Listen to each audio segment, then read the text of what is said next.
Muito bem, pessoal. Estamos aí com o nosso resumo da aula de hoje, né? Então, trabalhamos aí sobre o momento de uma força, uma equação muito parecida com o trabalho de antes, mas a ideia da distância é diferente. O momento é a força vezes uma distância de onde a força é aplicada para girar um corpo. O trabalho é a força aplicada num corpo que desloca ele, o deslocamento dele, certo? Então, é isso que nós temos que... parece igual a F vezes D, mas não é a mesma coisa. A ideia da distância pode ser distância ou pode ser deslocamento. Então, a gente usa a mesma letra, mas existe essa diferença. Vamos lá, então, nosso resumo de hoje. Olha aí, ó, a estática dos sólidos, já estamos na parte 2, né? O que diz a primeira lei de Newton? A primeira lei de Newton é importante para entender isso aqui. Diz que para que aconteça o equilíbrio de um corpo, o momento de inércia, ou a inércia de um corpo, né? Nós temos em repouso, está parado, estático, em repouso, ou em movimento retilíneo uniforme. Nós temos um equilíbrio estático ou um equilíbrio dinâmico. O equilíbrio estático, o corpo tem que estar em repouso, quer dizer, as forças resultantes igual a zero, só que nós vimos que o corpo, além de estar parado, ele pode estar movimentando em torno de um eixo. E aí, em torno desse eixo, nós teríamos a rotação. Então, a partir desse momento, é necessário que a resultante das forças que atuam sobre ele seja nula. Mas nós não temos só forças, no caso que nós falamos de força, não temos só a força de translação, né? Lembrando que essa força resultante igual a zero é de translação, para a questão do movimento, a relação do movimento. Mas nós estudamos na aula de hoje que tem uma grandeza que mede a força de provocar rotação sobre um corpo rígido, extenso, e nós chamamos essa força de momento, né? Então, a força aplicada aqui, que nós chamamos de momento, é quando se fala em girar. Então, não há translação, a chave não sai do lugar, mas está girando em torno de um ponto, tá? E isso nós chamamos de torque, torque da força, momento da força, momento linear de uma força, ou torque da força aplicada naquele ponto, tá? Então, nós falamos que um corpo está em equilíbrio quando a soma das forças que atuam no corpo for nula, o que garante o equilíbrio de translação. Essa é o princípio da inércia. Não há movimento de translação desde que a força resultante igual a zero. Então, somar todas as forças enquanto uma força resultante igual a zero, somar a força quer dizer que uma pode ser positiva, a outra negativa, o valor numérico no final dá zero, né? E se a soma das intensidades dos momentos das forças aplicadas ao corpo em relação a um pontual for nula também, o que garante o equilíbrio de rotação. Então, se você não está rotacionando e não está transladando, então nós temos que não há translação, não há rotação. Então, nesse caso, nós temos o equilíbrio do corpo. Aí sim o corpo está totalmente em equilíbrio, não tem translação e não tem rotação. Então, é importante entender essa relação dos dois. Um corpo nem translada, sai de um ponto a outro e se movimenta, e nem rotaciona, não gira em torno de um único ponto. Então, pessoal, olha bem, nós temos que a translação e a rotação de um corpo, estando todos eles com momentos resultante igual a zero e força resultante igual a zero, o corpo está totalmente em equilíbrio. Vocês vão lá agora, vão fazer as atividades direitinho e daqui a pouquinho a gente volta para tirar as dúvidas com vocês, tá bom?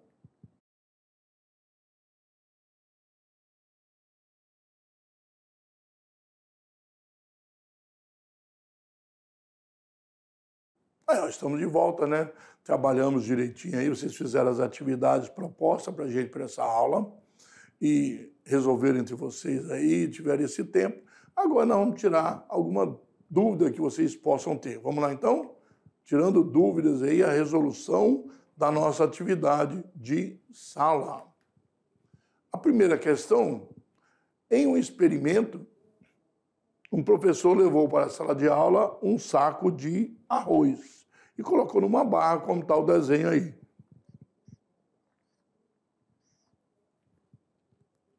Olha bem, nós temos aqui um saco de arroz, né? Um pedaço de madeira que foi colocado aqui e uma barra de ferro cilíndrica, né? Então, desculpa aqui, o pedaço de madeira foi colocado aqui e aqui a barra de ferro cilíndrica.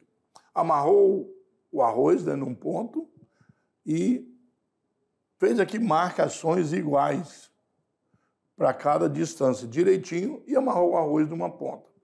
Os alunos fizeram essas marcações na barra, dividindo em 8 partes iguais. E, em seguida, eles apoiaram sobre a base triangular, com um saco de arroz pendurado em uma de suas extremidades, até atingir a situação de equilíbrio. Então, eles foram colocando essa barra para lá, para cá, chegou um ponto que a barra de ferro ficou em equilíbrio mesmo com o saco de arroz aqui desse lado, certo? Então, vamos ver aqui a nossa pergunta, né? Então, ele propôs que fizesse a medição. Qual seria, na verdade, a massa da barra, né, de ferro para poder descobrir a massa aí, sabendo que o arroz é 5 kg, tá? Quando nós falamos em dinâmica, o primeiro passo é desenhar as forças que a barra sofre, né? Essa barra, então, ela vai sofrer várias forças, né? Força peso, por exemplo, de apoio aqui, ó, que é o equilíbrio, o ponto de equilíbrio, né? E a tração, puxando o arroz, exerce sobre a barra de ferro é igual ao peso do arroz, né? Nós podemos partir daí desenhar as forças do problema que iriam entrar em equilíbrio pelo fato de a barra não rotacionar e nem se mover. Não tem inclinação, não tem rotação, tá bom? Então o apoio está aqui, vamos considerar como ponto, né, de referência. E aí tem uma força-peso ali, que é a massa do arroz, né, vezes, no caso, o quê? A massa do arroz vezes a gravidade do local. A força-peso está no meio da barra. Como tem 4 marcações, 1, 2, 3, 4, 5, 6, 7, 8, então, na quarta, que é a metade de cada lado, nós temos aí 4 espaços, que tem um espaço, 2, 3, 4. 1, 2, 3, 4. Então, aí vai ser o ponto de médio, né, dessa barra, já que ela é homogênea. Então, somando as forças igual a zero e os momentos igual a zero, lembrando que momento é força vezes distância, nós podemos fazer o seguinte, olha bem.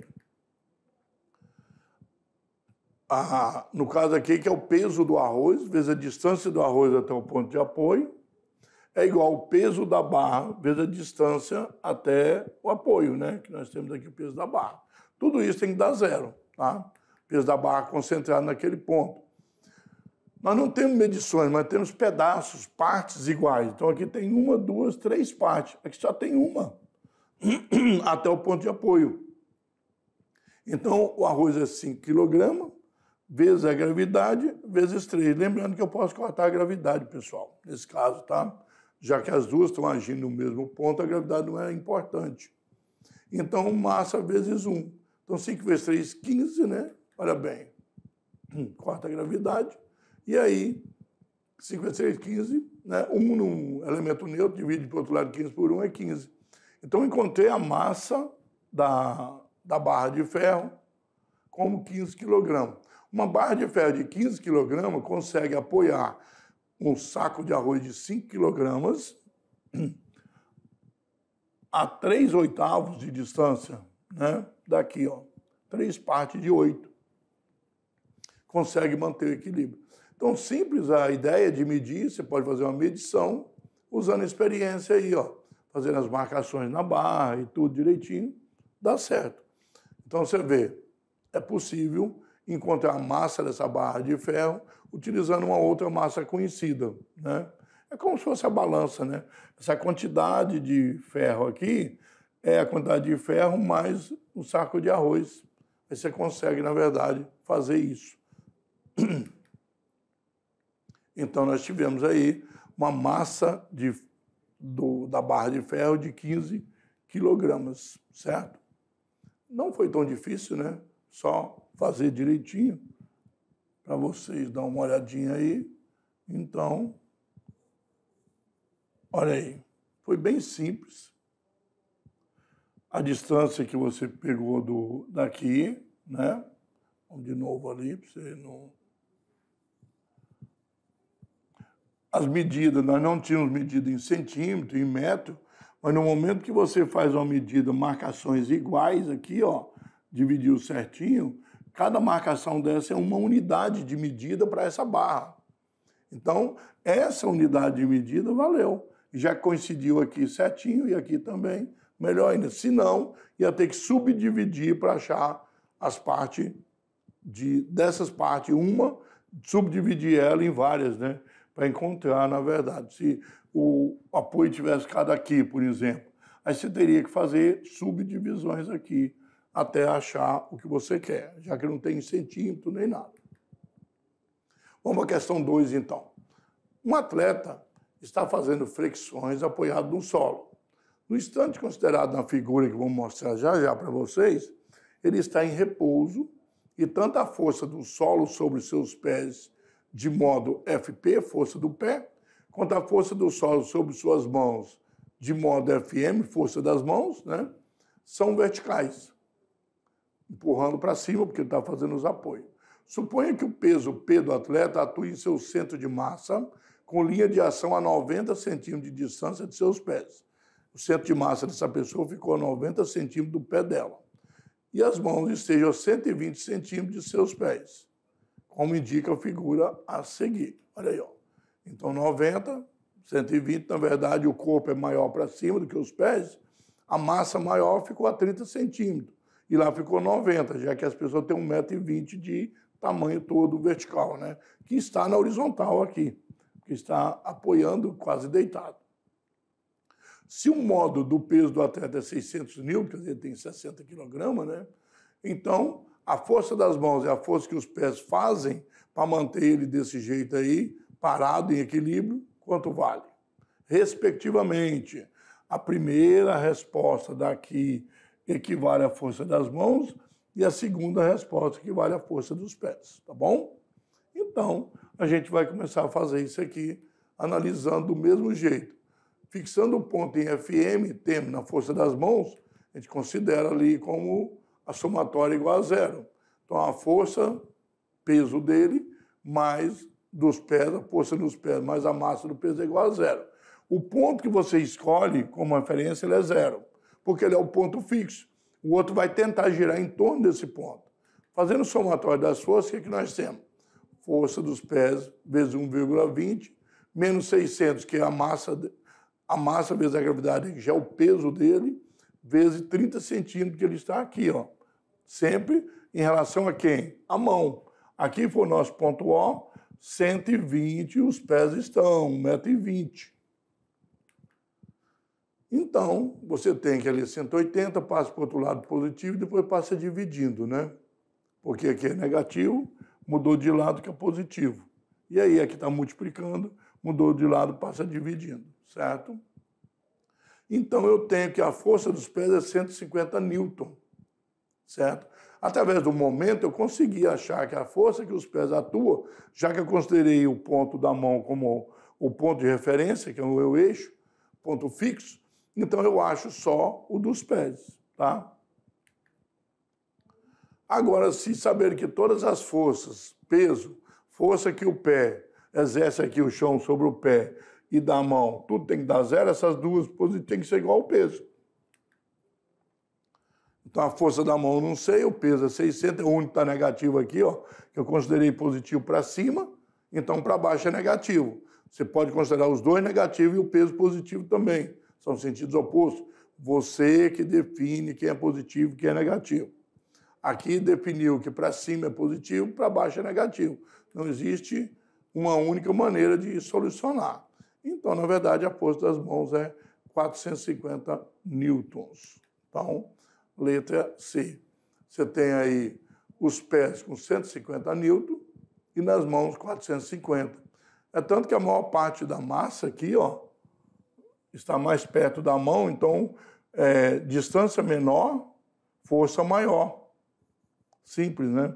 Como você achou lá, no caso 150, não poderia ser um valor menor que 150. Já teve como você perceber aí, tá? Essas coisas são importantes para levar tempo para o Enem.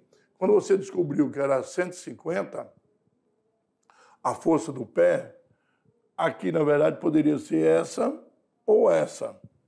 Só que as duas outras são maiores, 300 e 450.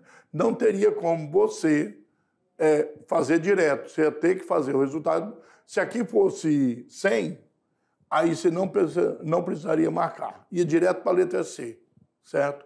Mas como 300 é maior que 150, você ia ter que fazer realmente esse cálculo. Então, pessoal, vamos para uma questão de Enem agora, né? Se liga no Enem, né? Então, olha bem. Essa questão fala o seguinte, a OpArt, ou arte óptica, né? Sobre a questão da luz, a visualização, né? É um segmento do cubismo abstrato que valoriza a ideia de mais visualização e menos expressão. Mas se olhar, né? É por esse motivo que alguns artistas dessa vertente do cubismo escolheram um mobile como base de sua arte. No mobile representado, considere que os passarinhos têm a mesma massa e que as barras horizontais e os fios têm uma massa desprezível. Então, despreza a massa das barras e do fio. Esses mobilezinhos todos têm a mesma massa, certo? Então, olha bem, para que o mobile permaneça equilibrado, conforme a figura está ali, a barra maior que sustenta todo o conjunto deve receber um fio que a pendure atado ao ponto numerado por 1, 2, 3, 4 ou 5. Está aí os pontos, 1, 2, 3, 4, 5, né? Se você escolheu onde está marcado aqui. Então, olha bem, aqui eu tenho 3 pesos, né? 3, todos 3, juntando as massas, estão fixos nesse ponto. Aqui também eu tenho 3, na verdade. Então, para manter o equilíbrio, a barra maior deve receber um fio que pendure ela em algum ponto do teto. Em que lugar? Aqui, aqui, aqui, aqui ou aqui. Bom, vamos lá então. Nós temos 5 pontos para pendurar o fiozinho no teto. Olha bem, fica fácil entender, porque se os pesos são iguais, eu tenho mesmo peso aqui e aqui, lembre que isso aqui, mesmo tendo 3 aqui, todos os 3 vão somar. E estão nesse ponto aqui. E como estão na extremidade, tem que ficar na metade. E como o número 3 é a metade entre 1 e 5, ficou bem simples, né? É assim, intuitivo, é visual também, é só olhar. Então, olha bem, 3. Não precisou nem de fazer cálculo, né? Porque os momentos têm que ser igual para manter o equilíbrio, mesma massa de cada lado, no ponto central. Bom, nós vimos então que essa nossa aula sobre momento, é importante entender que momento é rotacionar, força aplicada a um certo ponto do eixo que você quer, do ponto fixo, para rotacionar. Pessoal, então, até uma próxima aula.